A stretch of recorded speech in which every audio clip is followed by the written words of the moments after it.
Agnipath and Agniveer. This is the topic which is now burning the youth of this country. It is quite saddening that we can even think of a scheme like this. I served in the armed forces. I am quite proud and happy about that.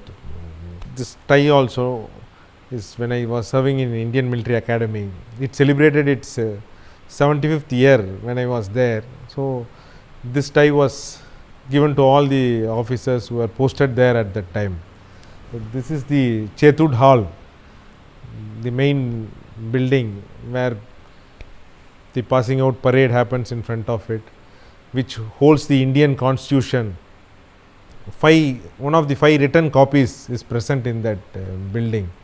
Field Marshal Chetud quote is very popular and is almost the motto of all the army officers passing out in our country, whether they are passing out from Military Academy in Dehradun or OTA, or even like we doctors from OTS Lucknow. The first and foremost is the safety, honor of our country comes first, foremost and always. Next is the welfare, comfort of our the men who command. The last is the personal comfort, personal welfare. It is quite surprising that quite a lot of serving officers are in the forefront in defending a scheme which is nothing but a casual labor scheme for the armed forces. I am stunned that they can think of 4 years. This is more cruel and sadistic, because if in any job, if a person works for 5 years, according to our laws, he is eligible for gratuity. Once he is eligible for gratuity, naturally he will be eligible for associated benefits. Say he will be eligible for ex-serviceman benefits. An officer who served for 5 years, which is the short service commission, he is eligible for ex-serviceman benefits. He is eligible for ex-serviceman quota. He is eligible for earlier he was eligible for getting treatment not on priority in the military hospitals. Now also he is eligible for treatment under ECHS, but not at the same scale as that of a permanent commissioned officer. He is eligible for canteen facilities. He is eligible for ex-serviceman quota in the state as well as in the center. So, there are a lot of associated benefits involved with a service of 5 years. Why it is being denied? Why can't it be 5 years? They think in the terms of saving money. Armed forces is not a job where someone comes just for money. It involves quite a bit of risk, not just to the life, to his health also. A person who is posted in Siachen, he may be the best of his health, but still there are a lot of chances that he develops quite a bit of complications. It is not that he will lose his limb or eyes or anything, but the damage which happens to various systems of the body is definite. A person who has been posted in high altitude, serving at 15,000 feet, 12,000 feet, 14,000 feet for months together, he undergoes quite a bit of trauma to his organs, and the mental trauma associated with it, which cannot be even compared. For example, somebody loses a leg, so he will be eligible for a 40% medical benefit if he loses one leg, say. But a person who loses his mental ability, he gets 100%. So, the chances of traumatic changes happening to a personality is also common when you are serving in very remote location, when you are serving in life threatening conditions, when you are serving in areas where the climate is inconducive for human life. These are the places where the people will work. And you get people at the age of 17 who have passed their 10th or +2, and you use them for 4 years and you throw them out. You call them Agniveer, you do not even call them an ex-serviceman. So, what are we going to gain with that? I am searching to find out even one positive out of the scheme, but unfortunately till date I could not get to anything. Every day I am seeing the negative things which I never even dreamt of. For example, say somebody who is at the age of 17 who is opting for a job in the state government, say we will say uniform services alone. for the police, or he is opting for a job in CRPF, BSF, ITBP. So he gets a job till the age of 57, or at least a pensionable age group. But here he will work only for 4 years, and after 4 years he is thrown out. And they say that they will retain 25% of the soldiers, and even in the 25% of soldiers, their service starts fresh. This 4 years will not be counted. How is it possible? He has been trained, he has worked in the army, he has worked in the navy, he has worked in the air force, he has put in 4 years of service, and now this 4 years will not be counted, and he starts fresh. They were all giving an argument that they want to reduce the age profile. Here it actually increases the age profile. 25% is being retained every year. If you calculate in an unit, the maximum number of people who belong to Agniveer at any given point will be, say, in a unit of 1000 soldiers, there may be 200 to 250, because they will be rotated, while the remaining 750 should be will be having 15 years, 17 years, 19 years, 22 years, 24 years based on their ranks, 28 years of service, and now their service starts after completion of this 4 years, because there is no direct entry. So a person who is going to become a Nayak or Havildar or Subedar or Naib Subedar, he is going to make that rank at a higher age group, and they are the basic fighting force. They say normally a soldier matures, or he becomes he is at the peak of his soldiering after 5 years of service. This is true for officers also. When that is the real scenario, when that is the case, how can someone think of a 4-year tenure and then throw them out without any benefits? Even now I agree if they throw them out with all the benefits. What difference does it make? This 25% clause is again a very wrong thing, because they should take people for direct entry like they do for officers. Same for Jawans. Say this is a short service for Jawans. There is no harm in that. If people are willing to join as short service, they can join. People who want to opt for a permanent service, they can join. What is the difference? This is real discrimination which is they are trying between officers and Jawans. We will go in detail about the various offers being thrown out at the Agniveers. Now they have increased the age limit also for those who join, because of the stoppage of recruitment due to COVID. So a person, a boy, and now they say they will recruit girls, but I don't think they will do it in the near future. So from the age of 17 to 23, a person will apply for joining as an Agniveer. So he gets selected. 4 years he works in the armed forces. So we imagine, on an average, I have been part of recruitment rallies, people get selected in their 3rd, 4th, 5th, even 6th attempts.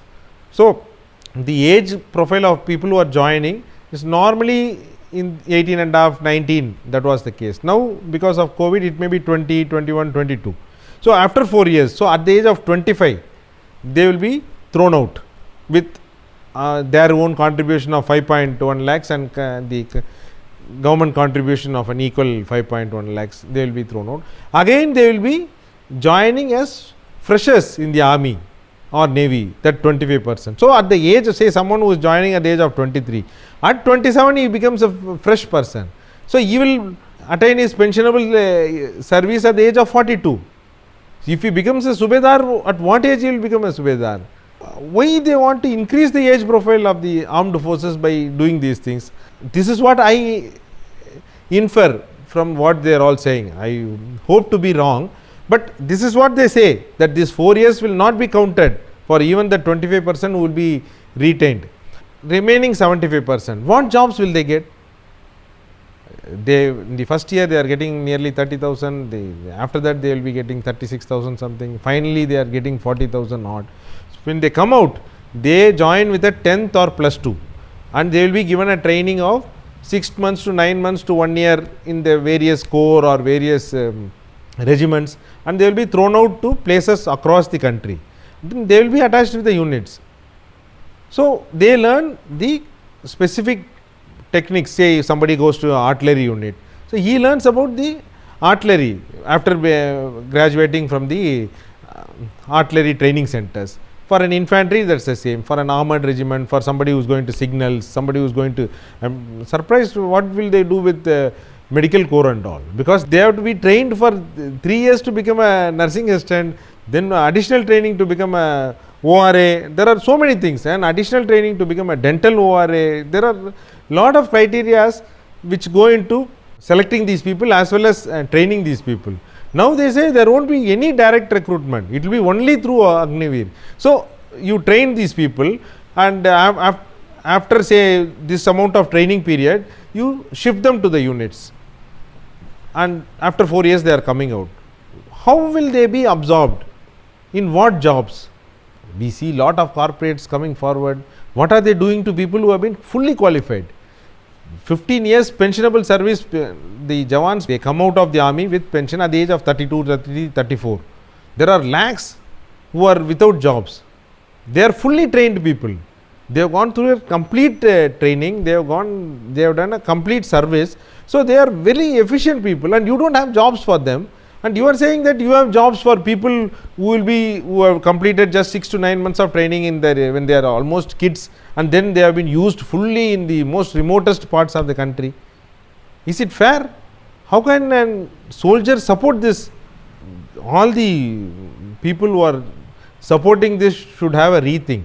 Or you give it to them in writing that somebody who joins as Agniveer, he will automatically go into the paramilitary forces after 4 years. You will go into the other central government departments, public sector. You give it to them, then there won't be any issue.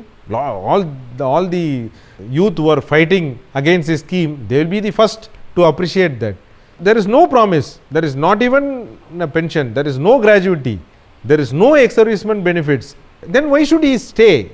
There is another thing, like somebody stays in the armed forces after 14 years service also, he will be more disciplined, he will obey orders even when it is to the perils of his life, because if he disobeys, under Army Act he may lose everything. Somebody has completed 2 years, so he has also applied for a job in the state government, he has applied for a job in the paramilitary forces, he has got selected for that. When he came on leave, he got selected for that. Here he gets a permanent job. So will they relieve him in 2 years? Ideally you should do that, because you are not promising him a career. But here in the leave he has got it. In all other jobs it is permitted. In all other lower grade jobs you don't have a bond. Here how can you have a bond of 4 years and you throw them out without any benefits? Somebody who has come on leave, in 30 days leave, so he has applied for a state government job, say in the police, he has got the job. Now what you will do? He applies to the unit CO. Sir, I have got a job in the state government, I want to join in that. What you will do? He has got a permanent job which he will serve till the age of 58. Ideal officer whose motto is he has to think about the welfare and comfort of his soldier, he should definitely relieve him. Then what will be the thing? How many will be opting like that? How can you hold on the unit when you have this sort of 4 years bonding with and then throwing them out? And will they be having any attachment with the unit? Normally that regimentation is, you call for all the ex-servicemen, the entire unit, the entire regiment, the corps, they all celebrate. After retirement, even after 20 years they have that attachment. Here what will be the attachment with them? What are you gaining by these sort of things? Why you want to catch young people at the budding youth, use them, squeeze them for 4 years and throw them out without any benefits? What the country will gain? It will lose tremendously. It will be a disaster. I was talking about leave. Next sadism is that leave. In armed forces, the soldiers get a leave of 60 days annual leave. Along with the leave, they get an additional travel time. For example, I am posted in Kashmir. My unit Jawan is from Trivandrum. So he gets a leave of, maximum is 4 days travelling time, up and down 8 days. So he gets a leave of 68 days annual leave. So I grant him leave, 68 days annual leave he has got. He has got 30 days casual leave. So that 30 days also, earlier when I joined, it was not given in toto. But there were a lot of studies and they said people who are staying away from their families, soldiers are undergoing a lot of stress. So it is always better to send them on leave once in 5 months. They should go on leave at least twice a year. It is very good if they can go on leave 3 times a year. That may be financially not possible, or he may not like it, or he may like to have spend more time. So 30 days casual leave can be taken together for the soldiers. They are, and there used to be one free ticket to travel from whichever part of the country. No, you issue a railway warrant. Then it was even increased to 2 tickets when you are serving in the field areas. All these schemes are designed to prevent suicides, to improve the morale of the troops. This is the looking after the welfare and comfort of the troops. So that is the reason you had 68 days annual leave, including travel time, plus 30 days casual leave for people who are serving in any part of the country. But under Agniveer, what is the leave?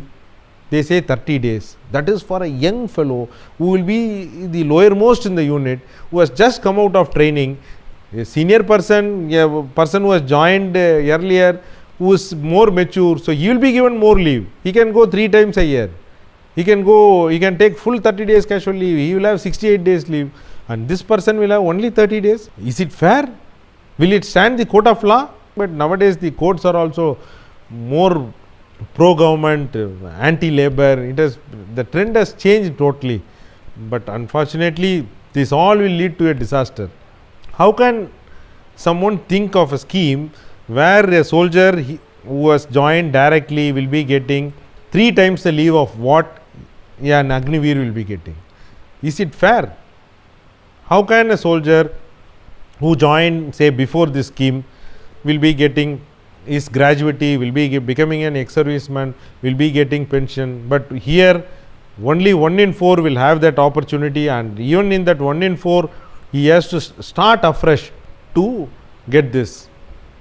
We will go to the problems when the 75% who are thrown out come out in search of jobs.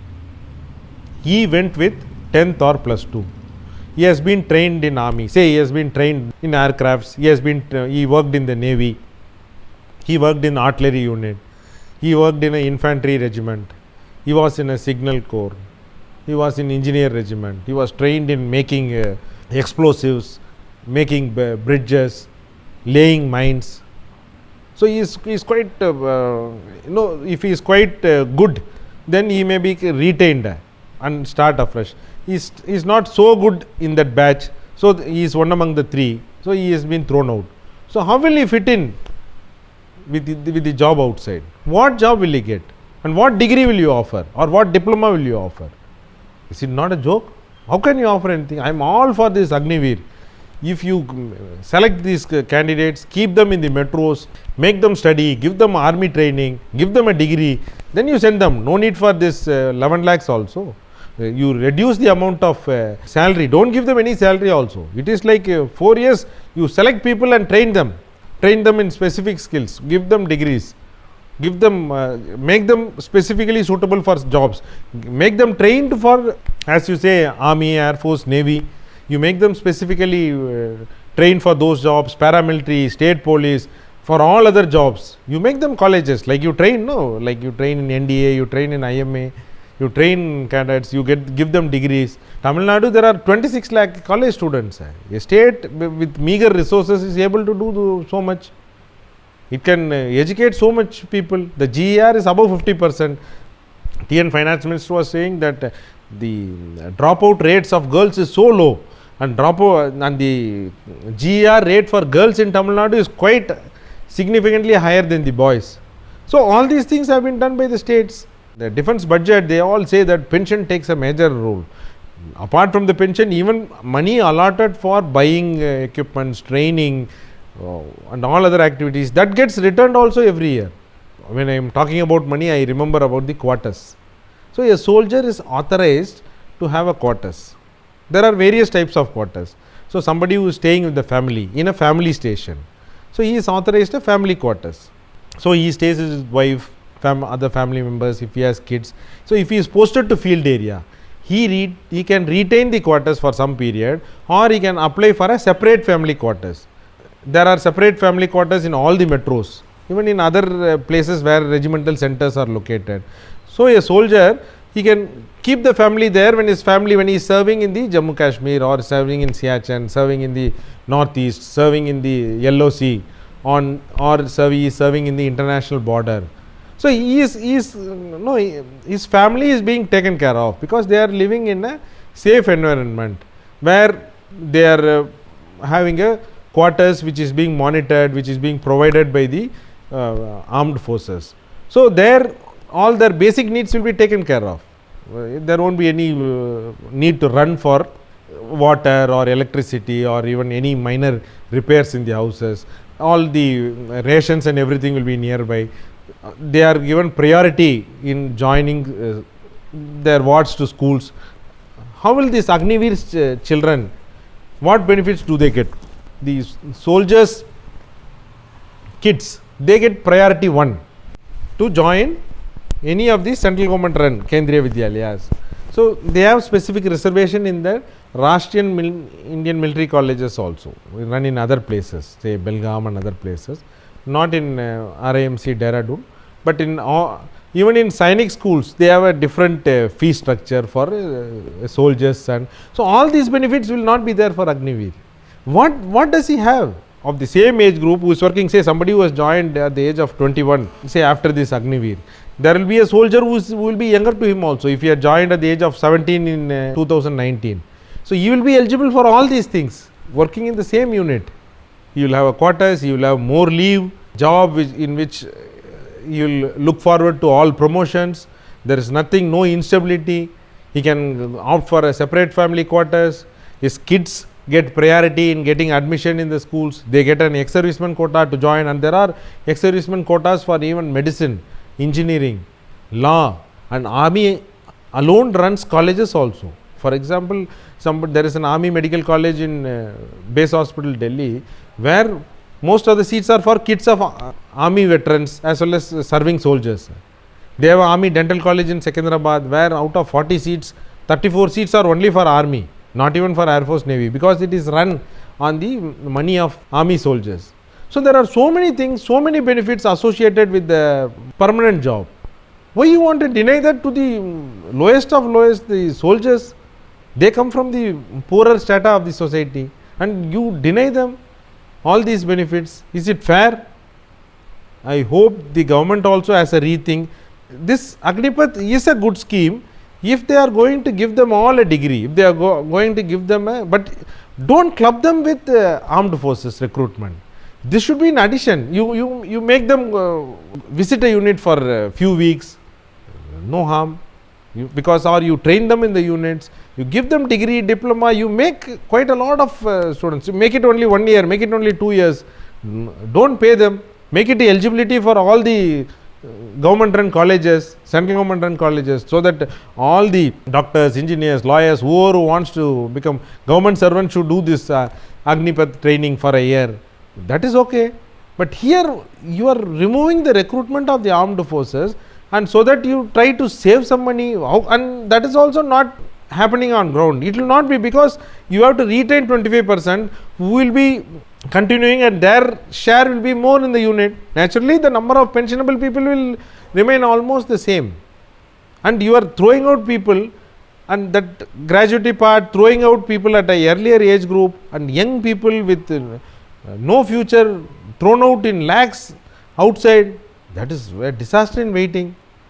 I hope all the people who can make a difference, who can change the policy, will have a rethink and rework the scheme so that it is delinked from the recruitment for the armed forces. It can be a launching pad for all the jobs. No harm in government doing that. It can reduce the time, no need to give money also. I again repeat, it should not be, if the government had good intention, if the people who thought about the scheme had good intentions, then naturally they will go for this. How can you have two set of people who are working in the same unit, have different benefits for quarters, different service regulations? Thank you.